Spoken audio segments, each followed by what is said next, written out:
Hello students, चलिए start करते हैं अपना नया टॉपिक पॉलिनेटर्स। पॉलिनेटर्स से पहले हमने पॉलिनेशन को बहुत अच्छे से पढ़ लिया है, उसकी वीडियो मैंने अपलोड कर ली है, साथ में उसका लिंक डिस्क्रिप्शन में भी है, तो पहले आप वो वीडियो देखिए प्लीज़, उसके बाद पॉलिनेटर्स पे आइएगा। So let's start with the next topic, pollinators. What are pollinators? These are the agents, ठीक है, इनको हम कैरियर्स कह सकते हैं, एजेंट्स कह सकते हैं, वेक्टर्स कह सकते हैं। वो चीज़ें जो आपकी पॉलिनेशन में हेल्प कर रही हो, पॉलिनेशन कर रही हो, तो उसको हम क्या बोलेंगे? Pollinators. So they are the agents for pollination. Agents का मतलब ये पॉलिनेशन करवाते हैं। दीज आर द कैरियर्स जो पोलन ग्रेन्स को लेके चलेंगे और कहाँ छोड़ देंगे? आपके स्टिग्मा पर, फीमेल गाइनोशियम के स्टिग्मा पार्ट पे ये पोलन ग्रेन्स को लाने का काम कौन करेंगे? ये pollinators. Broadly these pollinators are of two types. First biotic and abiotic. नाम से ही पता चल रहा है, बायोटिक वो आपके कैरियर्स होंगे, वो एजेंट्स होंगे दैट आर नॉन लिविंग,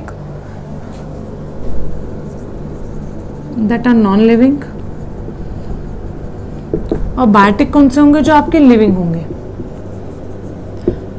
अगर मैं ट्रस्ट की बात करूं, मेन मकसद हमारा क्या है? कि पॉलिनेशन हो जाए। पॉलिनेटर्स का मेन काम क्या है? कि पॉलिनेशन कर दें ताकि आगे जाके फर्टिलाइजेशन हो। तो मेन ट्रस्ट मेरा किस पे आएगा? कि अगर मैं as I am using a insect for as a pollinator for pollination, या फिर मैं कोई बायोटिक कंपोनेंट को यूज़ कर रही है, तो ऑब्वियसली मुझे बायोटिक पे ज़्यादा भरोसा होगा। क्यों होगा मैं अभी बताती हूँ, पहले इसके पार्ट समझ लें। ओके, बायोटिक में आपकी दो चीज़ें आती हैं, विंड एंड वाटर। दो चीज़ें आती हैं आपकी, विंड और वाटर। बायोटिक में आपके आएंगे इंसेक्ट्स, बैट्स एंड बर्ड्स। ये सारी चीज़ें आपकी बायोटिक में आएंगी, एबायोटिक में ही आएंगी। Okay, let's take just an example कि एक फ्लावर है आपका यहाँ पर,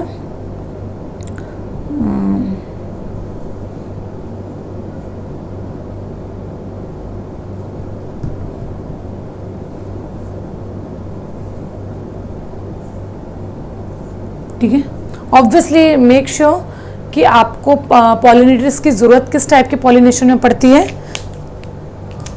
राइट, क्रॉस पॉलिनेशन में आपको जरूरत पड़ेगी पॉलिनेटर्स की। That was also called as xenogamy और एलोगैमी। लेकिन मैंने आपको लास्ट क्लास में बताया था कि अगर दूर जाना हो तब आपको ट्रेन की ज़रूरत है, वी नीड कैरियर्स। और अगर आपको पास में भी जाना हो तो आप रिक्शा या साइकिल से जाएंगे, तब भी आपको कैरियर्स की ज़रूरत पड़ेगी ही पड़ेगी। तो क्रॉस पॉलिनेशन में हमें पॉलिनेटर्स की ज़रूरत पड़ती है। और दूसरा जिटोनोगैमी में, जिसमें क्या होता था? राइट, जिसमें होता था आपका कि सेम प्लांट के डिफरेंट फ्लावर्स पर। अभी मैं एग्जांपल लेती हूँ आपका क्रॉस पॉलिनेशन की। मैंने दो डिफरेंट स्पीशीज ऑफ प्लांट बना दिए हैं, अब इसमें मुझे पॉलिनेशन करवाना है।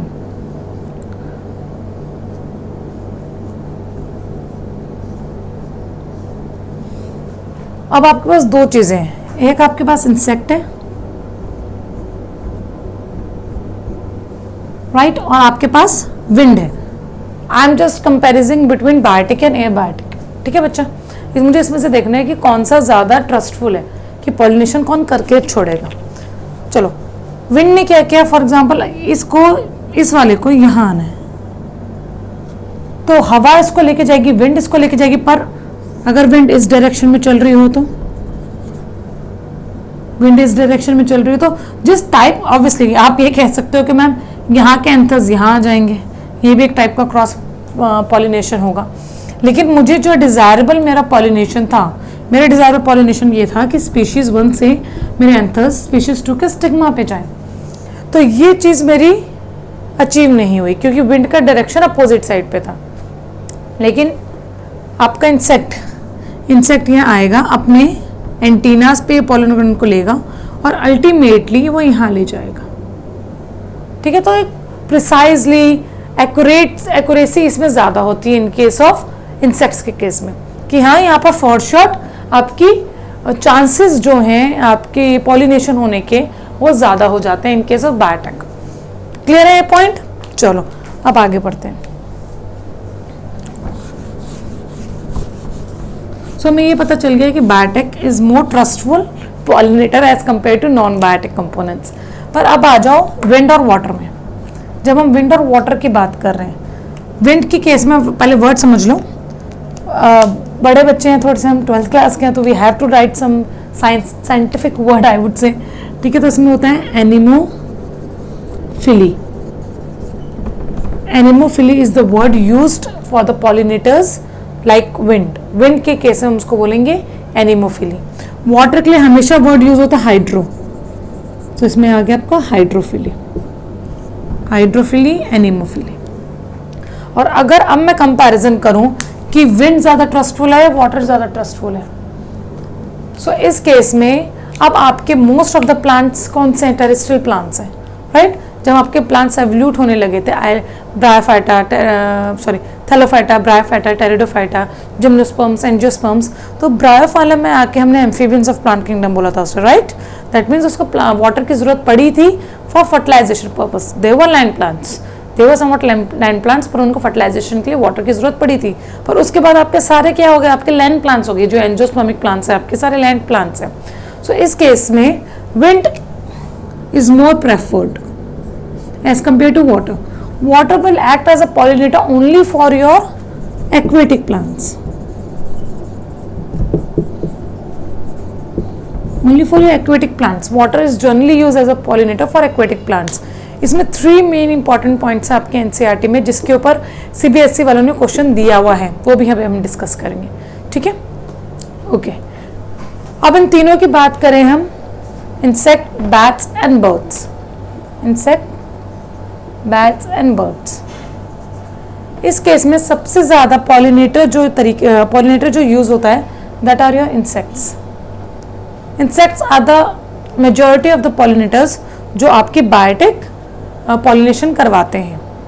ठीक है, तो इंसेक्ट्स के केस में भी जनरली आपके लार्जर एनिमल्स भी आ जाते हैं यहाँ पर, जो ह्यूज और लार्जर ग्रुप के एनिमल्स हैं, वो भी। Some reptiles are also act as your pollinators, right? Bats also act as a pollinator in case of those flowers जो रात को खिलते हैं, रात रानी का फूल। ठीक है, तो bats act generally they act as pollinators for night flowers। और birds के केस में जनरली हमने 2 birds का नाम देखा है जो pollination करती हैं। फर्स्ट है आपकी एक सनबर्ड और दूसरी आपकी हमिंग बर्ड।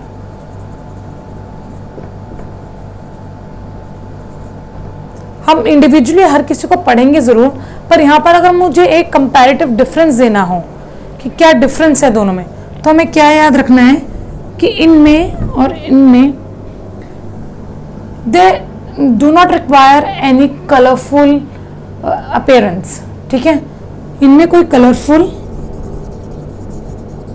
अपीयरेंस की ज़रूरत नहीं है। ठीक है, विंड है, आराम से ले जाएगी irrespective of any colour and shape, right? तो इसमें कलरफुल अपीयरेंस होने की ज़रूरत नहीं है। बट यहाँ पे insects has to get attracted by your flowers. ठीक है, तो इसमें colourful petals is one of the most important criteria, right? दूसरा point, no need for nectar. No need for nectar secretion. कोई नेक्टर की सिक्रेशन की जरूरत नहीं होती है, राइट? इस केस में nectar should be in rich amount. Nectar should be in rich amount.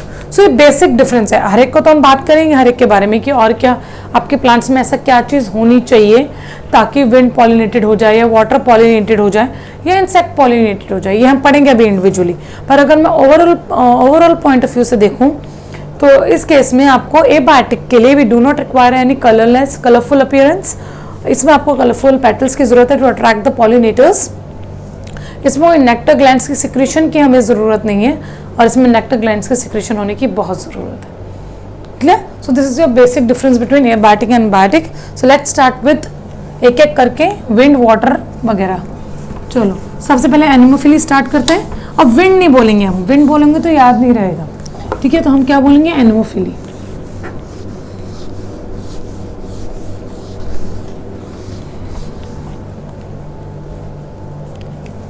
तो पहला आ गया आपका anemophily, that means wind pollinated flowers, wind pollinated flowers। इसके कुल आपको 4 फीचर्स याद करने हैं, सिर्फ 4, आगे अंदर कुछ नहीं, सिर्फ 4 फीचर्स आपको याद करने हैं। पहला, नॉन स्टिकी, कोई स्टिकीनेस नहीं होनी चाहिए, ठीक है? Large in number, large number से होने चाहिए। तीसरा, huge feathers should be there, feathery appearance होना उनका चाहिए, ताकि आराम से विंड उसको फेदरी अपीयरेंस को आराम से टेक अवे कर सके। सो फेदरी अपीयरेंस होना चाहिए। थर्ड चीज जो आपकी बहुत इंपॉर्टेंट है, यहाँ पर जो ओव्यूल है वो सिंगल होगा, ओव्यूल आपका सिंगल होगा, और फ्लावर्स, बहुत सारे flowers, many flowers will be enclosed as single inflorescence।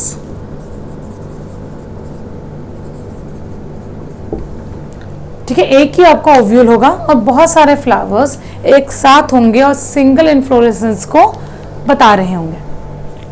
Clear है ये तीनों चीजें? चौथी चीज समझो, यहाँ पर आपका एक बहुत इंपॉर्टेंट एग्जाम्पल है जो आप लोगों को ध्यान रखना है। सीबीएसई में आया हुआ क्वेश्चन है ये, सो ध्यान से सुनो बच्चों।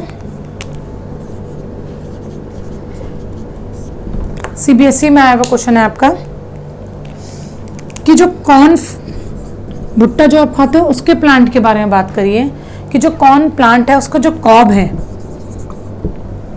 ठीक है, प्रॉपर आपका जो कॉर्न प्लांट का कॉब है, जो भुट्टा है आपका प्रॉपर, उसमें जो मेल पार्ट है, एक फीमेल पार्ट है। तो male part is called as tassel, the male part is called as tassel and the female part is called as silk, the female part is called as silk. जो tassel है,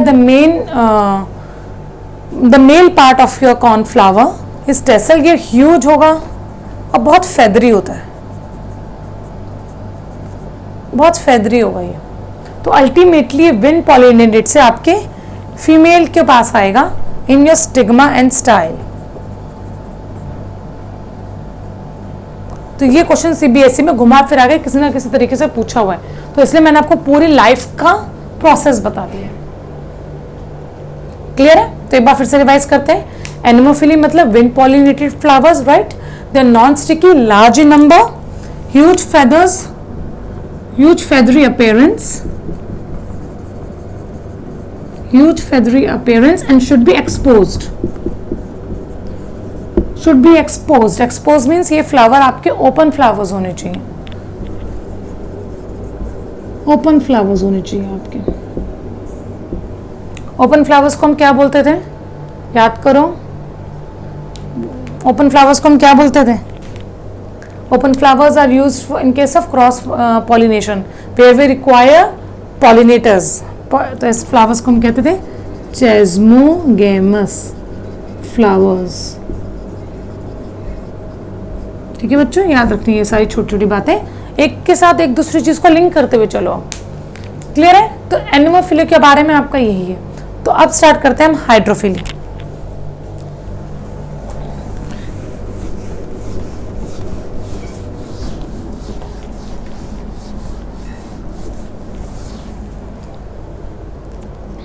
So let's start with the second part of abiotic component, that is hydrophily. Hydrophily means pollination with the help of water as a pollinator. Pollination with the help of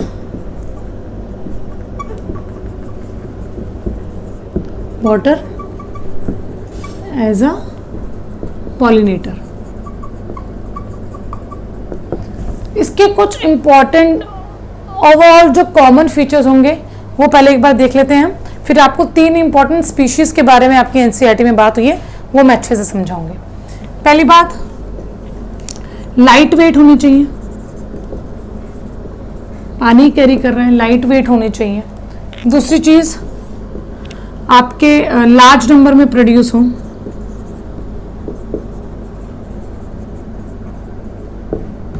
large number में produced हो. Again कोई भी flowers जिनके pollen grains water carry away कर रही है वो आपके ओपन फ्लावर्स होने चाहिए. आपके क्या होने चाहिए? ओपन फ्लावर्स होने चाहिए. क्या कहते हैं उन्हें? चेस्मोगैमस फ्लावर्स. अभी हमने याद किया, दोबारा आपके दिमाग में डाल रही हूँ ताकि आपको ये चीज़ें अब याद रहनी शुरू हो जाएं. चेस्मोगैमस फ्लावर्स. क्लियर है इतना? चलो अब हम बात करते हैं कुछ 3 स्पीशीज की जो आपके एनसीईआरटी में गिवन है. पहला आ गया आपके पास वल्सेनेरिया. वल्सेनेरिया, ठीक है. ये आपका वो प्लांट पार्ट है जो किस तरीके से पॉलिनेशन करता है, पहले ये समझते हैं, फिर मैं आपको लिखवा दूंगी. ये आपकी वाटर बॉडी है, ठीक है. ये आपका प्लांट है. इस प्लांट में से जब मैं अपने प्लांट पार्ट का फ्लावर बना रही हूँ, ठीक है, ये आपके एंथर्स हो गए. ये जो आपका गाइनोशियम वाला पार्ट है, द फीमेल गैमेटोफाइट है, नीचे ओवरी, स्टाइल, स्टिग्मा. तो यहाँ से ये जो स्टॉक आएगी वो इतनी लंबी आएगी ताकि आपका स्टिग्मा ऊपर सरफेस पे आए. तो इस केस में सबसे इंपॉर्टेंट वल्सेरिया में क्या याद रखना है आपको? The female part, that is your stigma, comes to the surface through a long stalk.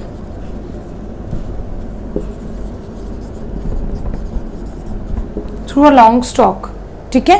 और यहाँ पर जो पोलन ग्रेन्स आएंगे वो आपके सरफेस की जो वाटर है, वाटर करंट है, उससे कैरी होके आएंगे और ऐसे पॉलिनेशन होगी. सरफेस पर पॉलिनेशन होगी, वाटर ही कैरी करेगा आपके पोलन ग्रेन्स, ठीक है.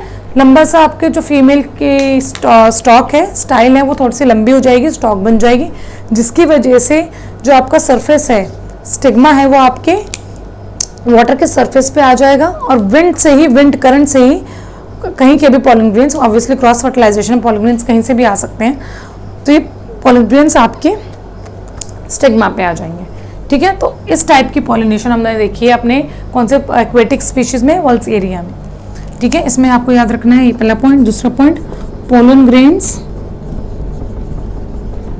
Comes with water current and germinate on stigma.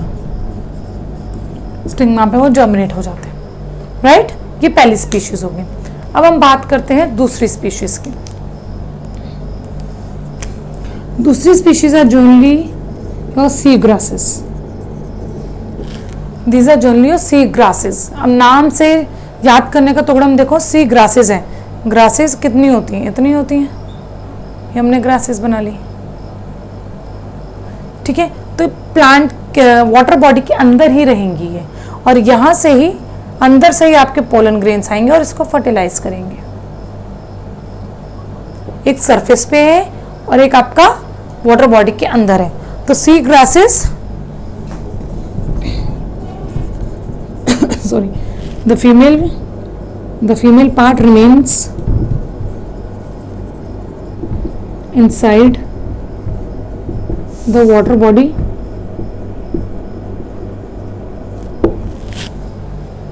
the female part remains inside the water body and the pollen grains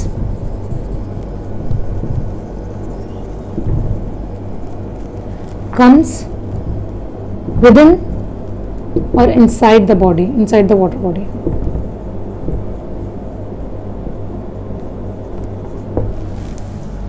तो तीसरे टाइप का है अब आपके पास, जो आपने पढ़ चुका है इस टाइप का, आपका aquatic flower, that is water hyacinth. इस केस में क्या होता है, जो फ्लावर्स हैं आपके वाटर हायसिंथ के, ये आपके फ्लावर्स यहाँ सरफेस पे आ जाते हैं, राइट। ये फ्लावर्स आपके ऐसे सरफेस पे आ जाएंगे।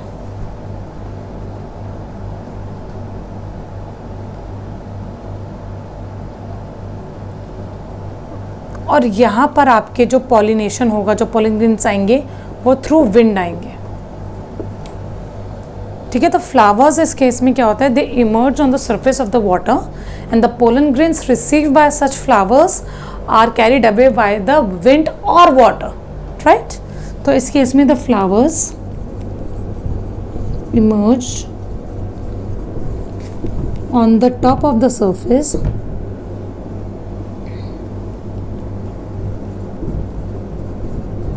on the top of the surface and the pollens are received from wind और water। तो हमने यहाँ पे 3 स्पीशीज पढ़ी, याद रखना बेटा, ये CBSE का आया हुआ क्वेश्चन है, इस पार्ट में से भी आ जाता है। एक में हमने क्या देखा है कि फ्लावर का एक लंबी सी स्टॉक होती है जिसकी वजह से आपके जो स्टिग्मा है वो फ्लावर्स के सरफेस पे आ जाते हैं, और जो आपके पोलन ग्रेन्स है वो वाटर के ही थ्रू, आपके वाटर करंट के थ्रू स्टिग्मा पे आते हैं, अल्टीमेटली पॉलिनेशन हो जाती है। तीसरे आपके सी ग्रासेस हैं, याद कैसे रखोगे, ग्रासेस छोटी होती हैं, ऑब्वियसली वाटर के बॉटम सरफेस पे वो होंगी, छोटी होंगी, तो यहीं आपके फ्लावर्स हैं और यहीं आपके पोलन ग्रेन्स आके इनको पॉलिनेट कर देंगे। दोनों चीज़ें यहाँ पर आपकी इनसाइड द वाटर बॉडी होंगी in case of sea grasses. Last आता है आपका वाटर हायसिंथ। वाटर हायसिंथ के बारे में एक चीज़ याद रखना बच्चा, हमने दो पॉइंट्स पढ़ रखे हैं अपने फर्स्ट चैप्टर में, that is called as a terror of Bengal, and दूसरी चीज़ it also reproduce through vegetative propagation, right. Because of this vegetative propagation की वजह से भी ये रिप्रोडक्शन करता है, इसका जो रेट है रिप्रोडक्शन का इट्स क्वाइट हाई, तो बहुत जल्दी आपकी वाटर बॉडी में फैल जाता है, राइट। तो वाटर हायसिंथ के केस में हमें क्या याद रखना है, the flowers get emerge on the surface of the water, flowers आपके सरफेस पे आ जाते हैं और वहाँ पे जो स्टिग्मा है उससे जो आपके पोलन ग्रेन्स जो उसके ऊपर आएंगे, जो रिसीव करेंगे अल्टीमेटली, वो किसके थ्रू करेंगे, ईदर बाय वाटर और बाय विंड, राइट। सो यहाँ पर हमने खत्म कर लिया आपने एबायोटिक के कंपोनेंट्स।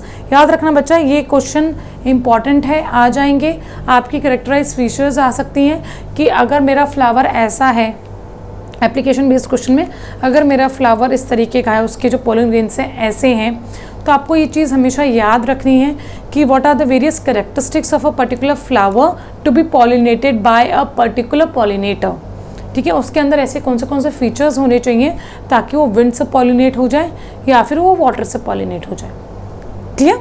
चलो अब आगे बढ़ते हैं बायोटिक पॉलिनेशन में। बायोटिक के जो पॉलिनेटर्स होते हैं वो उसके बारे में बात करते हैं।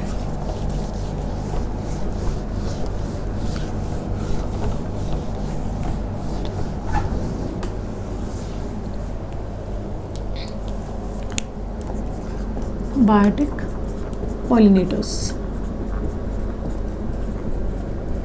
इस केस में क्या आपके इंपॉर्टेंट फीचर्स होने चाहिए इस फ्लावर्स के।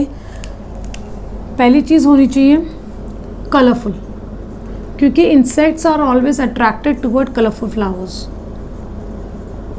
कलरफुल फ्लावर्स होने चाहिए। दूसरा, नेक्टर प्रोड्यूस होना चाहिए, नेक्टर प्रोड्यूसिंग होनी चाहिए, राइट। तीसरा, स्मॉल नंबर में भी चलेगा, small number of anthers can be there, large number is always increases the rate of pollination. जितना ज़्यादा पोलन ग्रेन्स होंगे उतना ज़्यादा आपका पॉलिनेशन के चांसेस बढ़ जाएंगे। चौथी चीज़ जो आपको याद रखनी है इस केस में वो ये रखनी है कि फ्लावर्स क्या होने चाहिए, आपके एक्सपोज्ड होने चाहिए, मतलब आपके इंसेक्ट्स आपके फ्लावर्स के अंदर नहीं घुसेंगे। रिमेंबर, वो ऊपर होंगे तो ऊपर से ही उसको उठा लेंगे। तो एक्सपोज फ्लावर्स होने चाहिए, expose flowers means open flowers होने चाहिए। ओपन के लिए कौन सा वर्ड है अगेन? Chasmogamy, chasmogamous flowers. इस केस में बस एक मैकेनिज्म है थोड़ा सा आपको समझने के लिए कि as soon as a insect will be attracted towards a colourful flower, वो वहाँ जाएंगे, वहाँ का नेक्टर को they will have nectar as a food, उसको सक करेंगे अच्छे से, अपना खाना लेंगे और एट द सेम टाइम क्या होगा, उसकी बॉडी से आपके पोलन ग्रेन्स लग जाएंगे। तो one of the most important feature यहाँ पर एक चीज़ और है बाबू कि that it should be sticky, sticky pollen grains होने चाहिए ताकि स्टिकी पोलन ग्रेन्स आराम से आपके इंसेक्ट के बॉडी पे लग जाएं, उससे स्टिक हो जाएं एंड अल्टीमेटली जब एक इंसेक्ट आपका एक फ्लावर से दूसरे फ्लावर में जाएगा, made with the same plant of the flower, made with the flower of the another plant, ठीक है, वो सेम उसमें जाएगा, मतलब एक फ्लावर से दूसरे फ्लावर में जाएगा, वो आपके पोलन ग्रेन्स कैरी अवे करेगा। Clear? So this is a complete mechanism by which biotic pollinators attract करते हैं आपके फ्लावर्स को, फ्लावर्स अट्रैक्ट करेंगे इन पॉलिनेटर्स को एंड अल्टीमेटली आपका पॉलिनेशन हो जाएगा। यहाँ पर आपका पॉलिनेशन एज अ टॉपिक खत्म होता है। बच्चों एक चीज़ जो क्रॉस फर्टिलाइजेशन में एक बहुत इंपॉर्टेंट है, the relationship between your plant and the insect and the pollinating insect. So relationship between plant on which pollination is being done and insect जो pollination कर रहा है, इसके बीच में एक बहुत इंपॉर्टेंट रिलेशनशिप होता है। ठीक है, एक ये समझ लो कि वो इतने ज़्यादा आपस में यूज टू हो जाते हैं बिकॉज इन दोनों की लाइफ एक दूसरे के बगैर इनकम्प्लीट हो जाती है, इतना इन दोनों का रिलेशनशिप स्ट्रांग हो जाता है। जैसे एग्जाम्पल गिवन है आपके एनसीईआरटी में, दो एग्जाम्पल गिवन है कि पहला है amorphophallus, it's a longest flower और tallest flower, it's a tallest flower. ये क्या करते हैं, अलाउ करता है insects to lay eggs on it. ठीक है, ये क्या करेगा, it allows insects to lay eggs. ठीक है, और दूसरी इंपॉर्टेंट चीज़ है, एक रिलेशनशिप मेंशन है आपके, एक moth and a plant species called as yucca. इन दोनों की जो लाइफ साइकिल है वो एक दूसरे के बगैर इनकम्प्लीट है, क्योंकि मॉथ के लिए ज़रूरी क्या है, रिप्रोडक्शन, रिप्रोडक्शन के लिए ज़रूरी क्या है आपका, पॉलिनेशन। ठीक है, तो पॉलिनेशन के लिए पॉलिनेटर का ज़रूरी है, तो पॉलिनेटर कौन लेके आएगा, ये मॉथ। ठीक है, तो यूका के लिए जो इम्पॉर्टेंट चीज़ है that is reproduction, that is pollination. Pollination के लिए पॉलिनेटर का ज़रूरी है, तो मॉथ लेके आएगा। इन रिटर्न ये पोलन ग्रेन्स कैरी कर रहा है, एक्ट एज अ पॉलिनेटर। वेज यू क्या कर रहा है, मॉथ को अलाउ कर रहा है अपने ऊपर, अपनी लॉकुलर ओवरी के अंदर एग ले करने के लिए। तो डायरेक्टली और indirectly they both are helping each other to complete their life cycle. अब हम एक चीज़ पढ़ते हैं कि कैसे अगर मैं चाहूँ तो अपने पसंद के पोलन ग्रेन से फ्लावर को पॉलिनेट करवा सकती हूँ। ठीक है, अब याद रखना है इसमें आ जाता है डिजायरेबल पोलन ग्रेन। ठीक है, so let's start with the next topic, desirable pollen grain. If I want to pollinate my flower with my choice of pollen grain, तो उस चीज़ को मैं कहती हूँ artificial hybridization. Artificial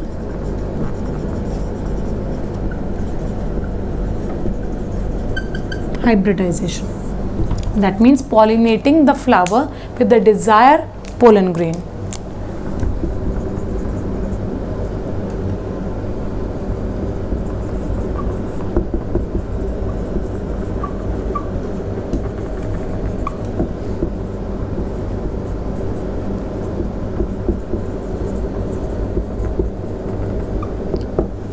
with desired pollen grain। तो अगर यूनिसेक्सुअल फ्लावर हुआ तो मैं सिंपल क्या करूँगी, पोलन ग्रेन्स कहीं से लूँगी, जो भी मुझे पोलन बैंक से लूँगी। अगर मुझे बहुत पुराने पोलन ग्रेन्स चाहिए होंगे या फिर किसी भी फ्लावर के पोलन ग्रेन जो मेरे डिज़ायरेबल पोलन ग्रेन है उसको मैं लूँगी और उसके स्टिग्मा पर आराम से प्लेस कर दूँगी, ठीक। I will make sure that that pollen grain should be viable, ठीक है, फंक्शनेबल होना चाहिए। Eight the same time I will make sure that the ovule is fully mature, ठीक है। तो सेम टाइम की मैच्योरेशन ज़रूरी है, सेम टाइम के पैरामीटर्स, एनवायरमेंटल कंडीशंस होनी ज़रूरी हैं। तो यूनिसेक्सुअल फ्लावर में तो बहुत सिंपल है, पर इन case of bisexual flowers sorry, in case of bisexual flowers सबसे इंपॉर्टेंट मुझे क्या करना होगा, इस फ्लावर को मुझे रोकना होगा कि तू किसी भी कीमत पे सेल्फ पॉलिनेशन नहीं करेगा। अगर आप सेल्फ पॉलिनेशन उस फ्लावर में हो जाएगी तो मेरे पॉलन ग्रेन्स डालने के बाद भी कुछ नहीं होगा। तो सबसे पहले to avoid self pollination, to avoid self pollination हम क्या करते हैं, फोर्सेप देखिए, लैब्स में तो फोर्सेप अब तक देख ली होगी बेटा। इस फोर्सेप से लेंगे और अपने ध्यान से फ्लावर को खोलेंगे हल्का सा एंड लिटरली उस फोर्सेप से एंथर को पूरे फिलामेंट के थ्रू निकाल देंगे, ठीक है। Removing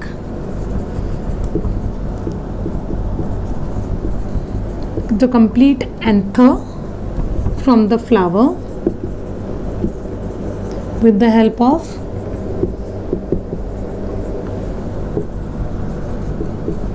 forceps।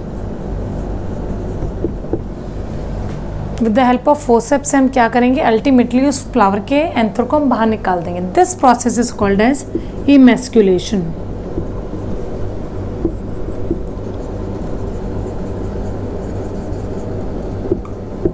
It is called as emasculation, right. अब क्या हो सकता है, उस फ्लावर के पास किसी ना किसी पॉलिनेटर की वजह से, मेड बी विंड की वजह से, मेड बी वाटर की वजह से, कोई और पोलन ग्रेन वहाँ पर आके जर्मिनेट कर सकता है।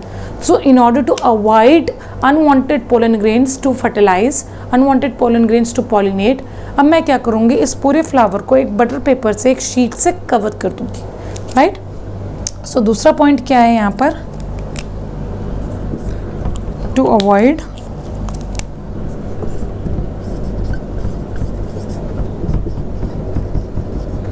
to avoid pollination by unwanted pollen grains। तो इधर उधर कहीं से भी आ सकता है, हम उसको थोड़ी रोक सकते हैं बच्चा। तो इसको अवॉइड करने के लिए मैं क्या करूँगी, I will cover emasculated flower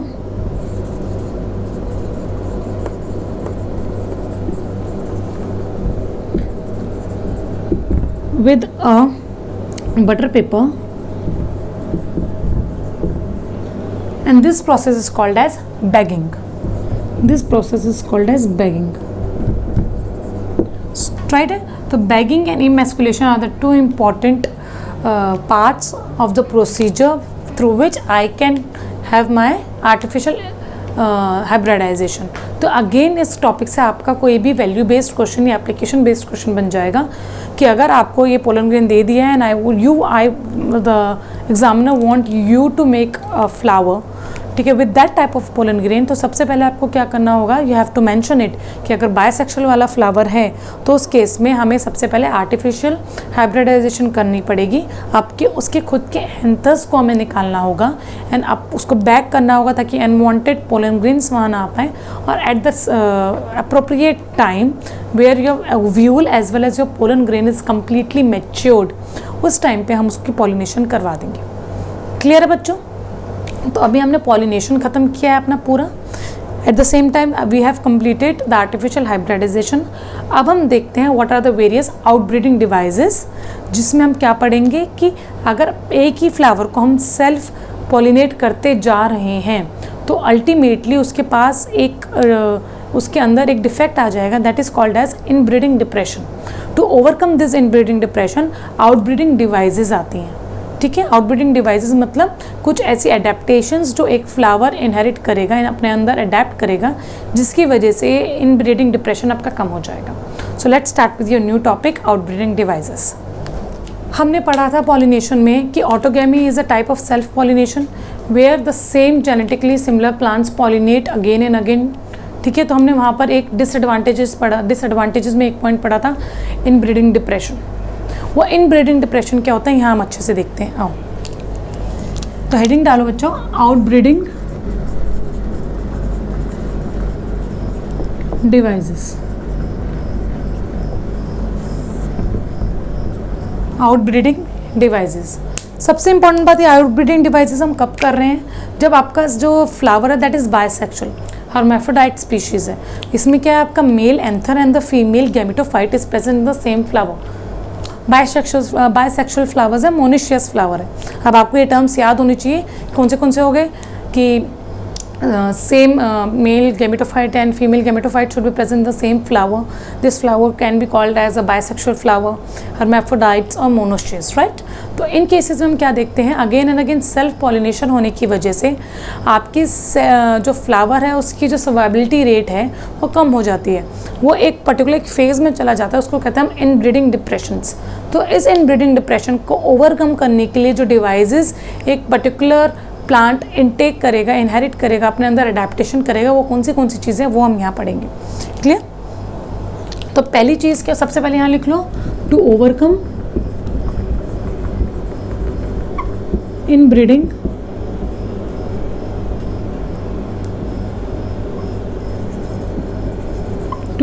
inbreeding depression which was due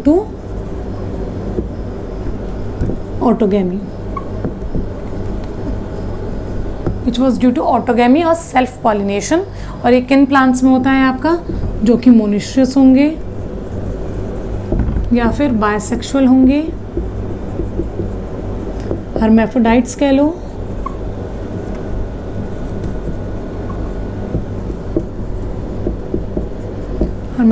कह लो, या फिर कह लो वो स्पीशीज या वो फ्लावर जिसमें आपका male gamete and the female gamete is present in the same flower. चलो, तो सबसे पहले इन फ्लावर्स में ऐसा क्या चीज़ होनी चाहिए ताकि इनब्रीडिंग डिप्रेशन का मतलब ही समझो कि इस केस में क्या होगा बेटा, ये फ्लावर्स आपके अच्छे से मैच्योर नहीं हो पाएंगे, इनकी सर्वाइबिलिटी रेट कम हो जाएगी, इनमें वेरिएशन नहीं आएगी, जेनेटिक वेरिएशन, इनमें अडेप्टेशंस कोई नहीं होगी। ठीक है, जब अडेप्टेशंस और वेरिएशंस नहीं होते, वो पर्टिकुलर स्पीशीज़ के चांसेस जो होते हैं आगे जाकर सर्वाइव करने के, अपनी लाइफ को सस्टेन करने के, लाइफ साइकिल कंप्लीट करने के, वो बहुत मिनिमल हो जाते हैं। तो इस चीज़ को ओवरकम करने के लिए क्या क्या डिवाइसेस हैं वो पढ़ेंगे। सो सबसे पहली चीज़ है आपके पास, पढ़ चुके हैं वर्ड डाइचोगेमी। व्हाट इज़ दैट, कि the male part and the female part of your flower, that is anther and the ovule, should mature at different timings, right? कि इसमें pollen grain, the male part and the female part called as ovule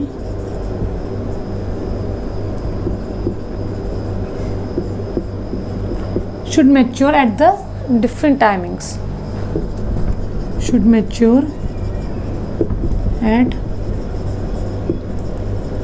different timings में इनका mature होना ज़रूरी है। ठीक है, इस केस में मैंने आपको दो वर्ड्स बताए थे। पहला वर्ड क्या था, अगर आपका मेल पार्ट जल्दी मैच्योर होता है तो उसे कहते हैं प्रोटो एंड्री, और अगर फीमेल पार्ट जल्दी मैच्योर हो रहा है तो इसे हम कहेंगे प्रोटोगाइनी, प्रोटोएंड्री और प्रोटोगाइन। क्लियर है इतना? ओके, दूसरा पार्ट समझते हैं, production of unisexual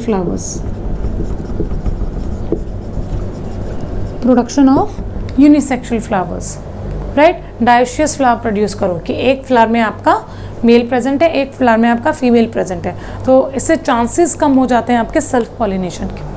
clear? Okay.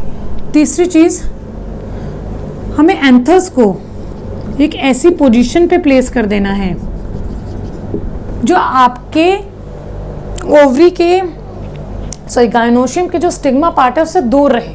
Anther को हमने ऐसी पोजीशन पे प्लेस कर दिया ताकि स्टिग्मा से ये दूर हो जाए। ठीक है, सिग्मा आपकी पूरी फीमेल गैमेटोफाइट से ये दूर हो, तो यहाँ पे चांसेस क्या हो जाते हैं आपका सेल्फ फर्टिलाइजेशन के, कम हो जाते हैं, बहुत कम। ठीक है, तो हम यहाँ पर हमने एंथर और सिग्मा के बीच में एक डिस्टेंस कर दिया है जिससे क्लोज प्रॉक्सिमिटी जो होती है वो कम से कम हो और सेल्फ पॉलिनेशन आपकी के चांसेस आपके कम हो जाए। तीसरा point and the most important point, again CBSE में आया हुआ क्वेश्चन है बच्चों, ये सेल्फ इनकम्पैटिबिलिटी। अब यहाँ पर बच्चों 2-3 बातें समझो मेरे से। Self incompatibility is a genetic issue, ये आपके पोलन ग्रेन्स के जेनेटिक डिसऑर्डर्स में से आता है, it's a genetic mechanism.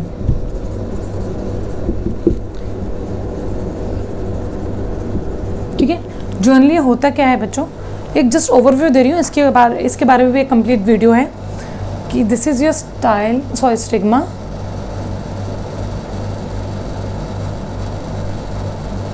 Style, ovary, ovule, right. यहाँ पर आके आपके पोलन ग्रेन्स बैठ जाते हैं। अब क्या होता है बेटा, सबसे पहले ज़रूरी क्या है, आपके पोलन ग्रेन्स और उस ओव्यूल को eight the same time mature होना ज़रूरी है। ठीक है, पोलन ग्रेन्स तो आके बैठ गए, अब इनको कैसे पता चलेगा कि आपका ओव्यूल फुली मैच्योर है या नहीं है। तो इस केस में क्या होता है, ये जो ओव्यूल है ये केमिकल सिक्रीट करता है, ये केमिकल सिक्रीट करता है। अगेन प्लांट्स में इस चीज़ को हम कहेंगे कीमोट्रोपिज्म। अभी हम नेक्स्ट टॉपिक जो पढ़ेंगे उसमें और अच्छे से एक्सप्लेन हो जाएगा। ठीक है, जो पोलन ग्रेन जब आएंगे तब उनको कैसे पता चलेगा कि मुझे आगे जाना है, फर्टिलाइज करना है, मैं तैयार हूँ, ओव्यूल भी मेरा तैयार है। तो ओव्यूल क्या करेगा, एक केमिकल सिक्रेट करेगा और पोलन ग्रेन्स की तरफ करता है, वो पोलन ग्रेन्स की तरफ डायरेक्टेड होता है ताकि पोलन ग्रेन्स को ये पता चल जाए कि ovule is ready and now you can form your pollen tube. ठीक है, तो एक केमिकल सिक्रेट करेगा जिसकी वजह से यहाँ से एक पोलन ट्यूब बनेगी जो आपके स्टाइल के सारे टिश्यूज़ को क्रॉस करती हुई आपके कहाँ आएगी, आपके ओव्यूल के अंदर जाएगी। लेकिन अगर बाय चांस ऐसे कुछ पोलन ग्रेन्स होते हैं, उन पोलन ग्रेन्स में जो पोलन ट्यूब बनी है, ये पोलन ट्यूब नहीं जर्मिनेट हो पाती, पोलन ट्यूब ही जर्मिनेट नहीं हो पाती, उस टाइप को हम कहते हैं सेल्फ इनकम्पैटिबिलिटी, उसे हम कहते हैं self incompatibility. Clear? When under the influence of chemical secretion by ovule, under the influence chemical secretion of by ovule, pollen tube fails to germinate। Okay tell me, अगर हमने पोलन ट्यूब का pollen grain का structure पढ़ लिया है हमने, तो वहाँ पर मैंने आपको एक जगह बताई थी जहाँ से पोलन ट्यूब जर्मिनेट होती थी, उस जगह का नाम याद है बच्चों? अगर नहीं याद तो वो वीडियो आप दोबारा एक बार चेक कर लीजिए कि मेल गैमेटोफाइट की। मैं यहाँ पर बता देती हूँ, इट जर्मिनेट फ्रॉम जर्म पोर। और ये जो ट्यूब निकल रही है ये सेम, ऑब्वियसली हम सेम प्लांट की बात कर रहे हैं, सेम फ्लावर की बात कर रहे हैं, तो इस ट्यूब को मैं और क्या बोल सकती हूँ, सेल्फ पोलन ट्यूब। ठीक है, fails to germinate from germ pore towards ovule. तो इस टाइप को हम क्या कहते हैं, सेल्फ इनकम्पैटिबल। तो इन फ्लावर्स में कोई ऑप्शन नहीं है, इन फ्लावर्स में ऑप्शन ही नहीं है, तुम सेल्फ फर्टिलाइजेशन नहीं कर सकते, तुम्हारे पोलन ग्रेन्स पोलन ट्यूब ही नहीं बना सकते, तो अब आपके पास एक ही ऑप्शन रहता है, वो ऑप्शन क्या होता है, क्रॉस फर्टिलाइजेशन का। ठीक है, तो क्रॉस फर्टिलाइजेशन हुई, वेरिएशन आई, इनब्रीडिंग डिप्रेशन आपका ट्रीट हो गया। Clear? So these are the various points जो हम आउटब्रीडिंग डिवाइसेस से पढ़ते हैं। अब हम नेक्स्ट पढ़ते हैं अपना next topic, that is pollen pistol relationship.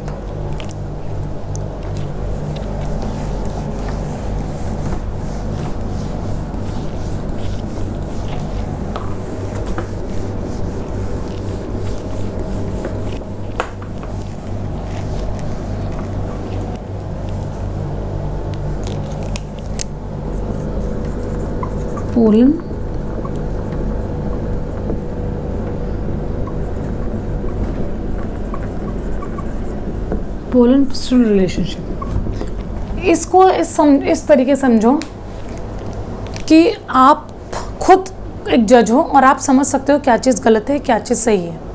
मैं किसी लड़का लड़की की बात नहीं कर रही हूँ, मैं नॉर्मली की हर एक इंसान की बात कर रही हूँ। मुझे भी पता है कि मेरे लिए क्या चीज़ सही है, क्या चीज़ गलत है। जो चीज़ सही होगी मोस्ट वेलकम, जो चीज़ गलत होगी भाई मुझसे दूर है। राइट, यही चीज़ होती है। तो इस केस में हमें इंपॉर्टेंटली क्या पढ़ना है कि पोलन पिस्टल का रिलेशनशिप कैसा होना चाहिए। ठीक है, कोई भी पोलन ग्रेन आके अगर स्टिग्मा पे बैठ जाएगा, stigma will not allow, the pistil will not allow that pollen grain to form a pollen tube. तो ये जो गलत और सही पोलन ग्रेन है, कि गलत है या सही पोलन ग्रेन है, इसको जर्मिनेट करना चाहिए या नहीं करना चाहिए, ये डिसीजन सिर्फ और सिर्फ पिस्टल के हाथ में होता है। ठीक है, the female is completely responsible for recognising your wrong और राइट पोलन ग्रेन। ठीक है, चलो समझते हैं इस बात को अच्छे से। पोलन ग्रेन्स आपके दो टाइप्स के आ सकते हैं, क्योंकि पोलन ग्रेन्स को पता नहीं है पोलन ग्रेन्स कौन से सही हैं या कौन से गलत हैं, कौन से इनकम्पैटिबल हैं। ठीक है, कौन से आपके उस पर्टिकुलर प्लांट के साथ अगर फर्टिलाइज करेंगे, पॉलिनेट करेंगे, तब जाके कोई एक फ्लावर प्रोड्यूस होगा। तो इस वजह से हम क्या बात कर सकते हैं, पोलन ग्रेन्स दो टाइप के होंगे आपके, एक रॉन्ग पॉलिनेशन होगा, रॉन्ग पोलन ग्रेन्स होंगे, और एक राइट पोलन ग्रेन्स होंगे। एक रॉन्ग पोलन ग्रेन्स होंगे और एक राइट पोलन ग्रेन्स होंगे। और इनको रिकॉग्नाइज करने का काम, इनको रिकॉग्नाइज करने का काम किसका होता है, आपका तो फीमेल पार्ट का। पिस्टल रिकॉग्नाइज करता है कि कौन सा राइट है और कौन सा रॉन्ग है। अगर रॉन्ग होता है तो पोलन जो ओव्यूल होता है आपका, वो कोई केमिकल सिक्रीट करेगा ही नहीं। जब केमिकल सिक्रीट ही नहीं होगी, ठीक है, तो पोलन ट्यूब आपकी जर्मिनेट नहीं होगी, हेंस नो आपका फर्टिलाइजेशन, कोई फर्टिलाइजेशन नहीं होने वाला आपका। लेकिन अगर राइट पोलन ग्रेन है तो the ovule will welcome that pollen grain and that will induce that pollen grain to form the pollen tube through germ pore, और वो फिर आपके स्टाइल के टिश्यूज़ को चीरती हुई अपने ओव्यूल के पास पहुंचेगी। क्लियर बच्चों? तो अगर राइट टाइप का ही पोलन ग्रेन आएगा और अगर उसको आपके फीमेल पार्ट ने रिकॉग्नाइज कर लिया कि वो राइट है, तभी उसकी पोलन ट्यूब फॉर्मेशन होगी और वरना नहीं होगी। क्लियर बच्चों? इसको डायग्रामेटिकली एक समझते हैं, आओ।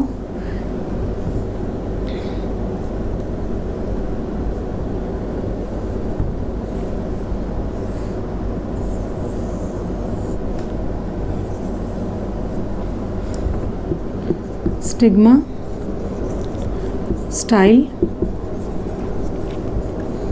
ओवरी,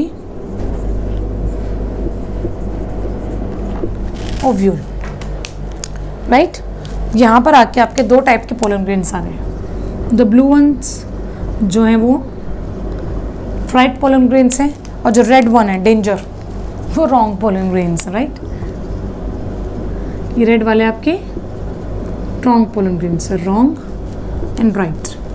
ठीक है, अब आपकी ovary, this is your pistol part, complete pistol part is responsible. ठीक है, यही आपका रिकॉग्नाइज करेगी कि सही कौन सा है और गलत कौन सा है।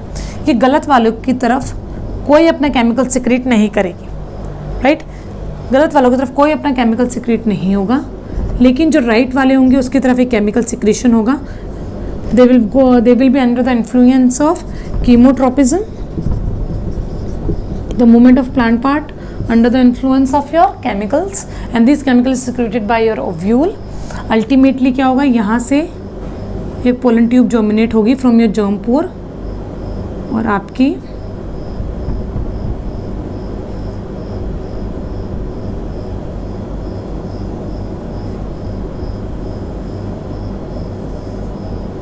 अल्टीमेटली आपके ओव्यूल के पास जाएगी।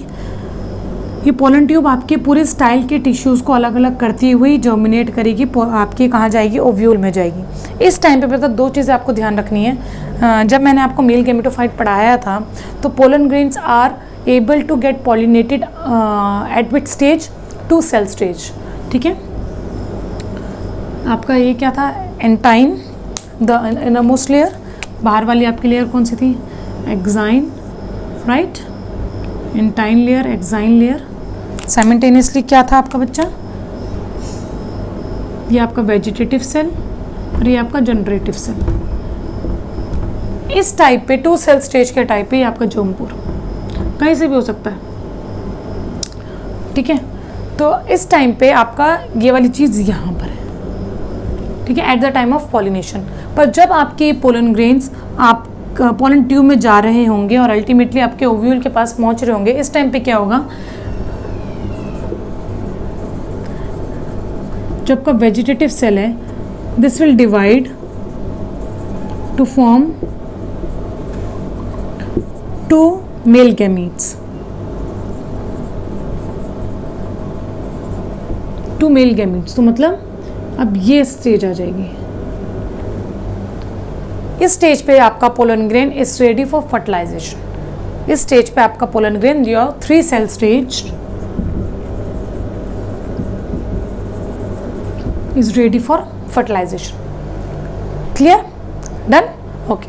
अब अगर मैं एंट्री देखूँ उसकी, ये मेरा ovule, antipodals, centrally placed cell nuclei,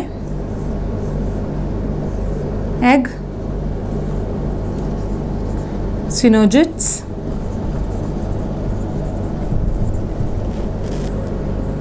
एंटीपोटल्स,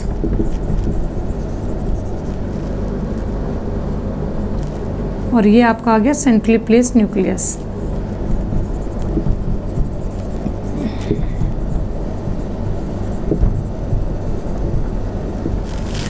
ठीक है, अब आपकी पोलन ट्यूब आ रही है।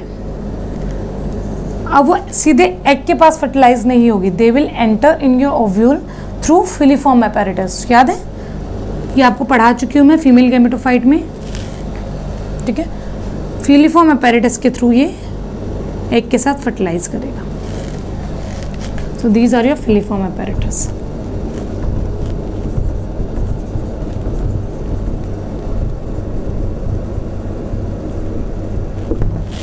This is a filiform apparatus. So this is your complete relationship between pollen and piston. ठीक है, ये आपका complete relationship डिटेक्ट करता है कि पोलन और पिस्टन में क्या चीज़ होती है।